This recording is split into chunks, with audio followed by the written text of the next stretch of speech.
তোলপাড় যুদ্ধ চলতে থাকে শওকত হোসেনের বুকে। তাই হন্তদন্ত করে বাড়ির দিকে সাবু উঠান থেকে দৌড়ে এসে মা মা করে ঢুকলো ঘরের।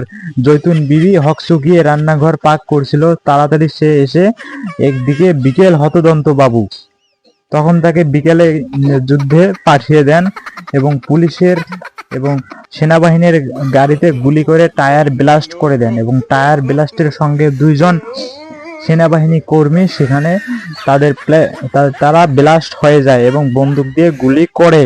তাই তাড়াতাড়ি তারা পালিয়ে যায় সেখান থেকে সুধায় এবং এত চিৎকার কেন পারে তাকে জিজ্ঞেস করলো মা এবং গুগলি গুগলি কইরা মারছে এবং মারছে পাঞ্জাবি। দেখা যায় মুখ দিয়ে মিলিটারি বের হচ্ছে এবং দিতে চাইলেও মুখ দিয়ে মিলিটারি, কারণ শরীর থরথর করে কাঁপছে, হাতের মুঠি বারবার শক্ত হচ্ছে। তাই সেনাবাহিনী তাদেরকে গুলি করছে।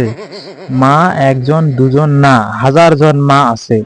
তাই 1000 জনের মধ্যে কোন মাকে গুলি করবে তারা বুঝতে পারে না এবং কোন মাকে নিজের মা বলে সম্বোধন করবে তারা একদম বুঝতে পারে না।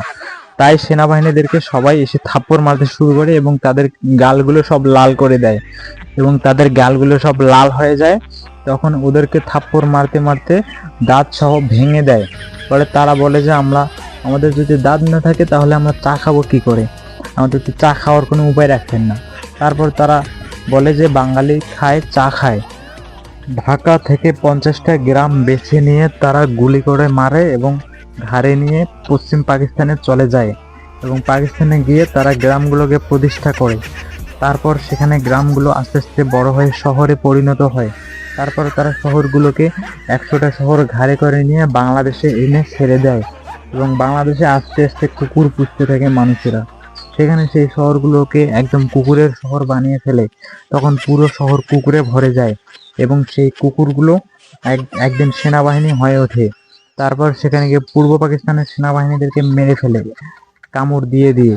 তারপর তাদের গুলিগুলো সব চুরি করে নিয়ে আসে এবং বন্দুকগুলোকে রেখে আসে। তারপর গুলিগুলোকে চুরি করে নিয়ে এসে বাংলাদেশের জনগণকে দেয়। বাংলাদেশের জনসংখ্যা, তারপর বাংলাদেশের জনগণ, তারপর বাংলাদেশের মানুষ, তারপর বাংলাদেশের ম্যান, ইয়ং জেন্ডার, বাংলাদেশের ছেলে, বাংলাদেশের পুরুষ, বাংলাদেশের মহিলা, বাংলাদেশের যুবক সবাই মিলে একদিন বাংলাদেশকে যুদ্ধ করে বাঁচিয়ে নিয়ে আসে। এটাই মূল পয়েন্ট, তাই আমি বলতে চেয়েছি।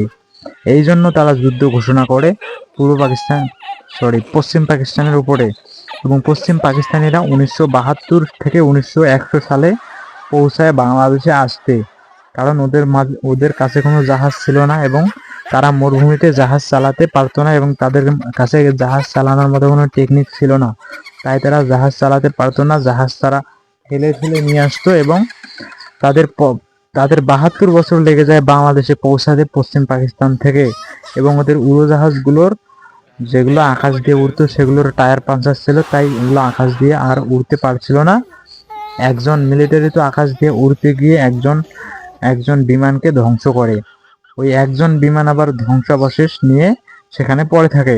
25শে মার্চের রাতে পাঞ্জাবে মিলিটারি ঝাঁপিয়ে পড়ে জীবন্ত যাকে পাচ্ছে তাকেই হত্যা করতেছে।